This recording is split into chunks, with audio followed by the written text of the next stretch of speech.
ধোসা সাধারণত একটা south Indian food, but বাংলাদেশেও কিছু রেস্টুরেন্ট বা বাফেট ধোসা সার্ভ করে।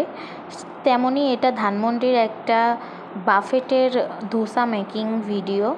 ওখানে আমরা গিয়েছিলাম বন্ধুদের সাথে, সবাই একসাথে মিলে খেতে। সেখানেই দেখেছিলাম যে ধোসা বানাচ্ছে, তখন ভাবলাম যে একটা ছোটো ক্লিপ নিয়ে নিই।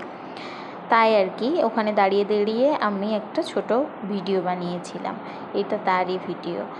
তেমন মিল নেই সাউথ ইন্ডিয়ানরা যেমনভাবে বানায় তেমনভাবে, তবে সাউথ ইন্ডিয়ান বাঙালি ধোসা আর কি, দেখা যাক কেমন হয়।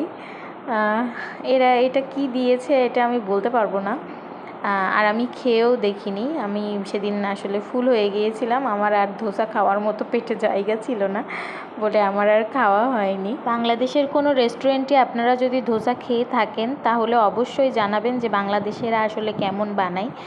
আর যদি কারোর বাংলাদেশে আর ইন্ডিয়াতে দুই জায়গায় ধোসা খাওয়ার এক্সপিরিয়েন্স থাকে তাহলে তো অবশ্যই জানাবেন যে ডিফারেন্সটা আসলে কোথায়।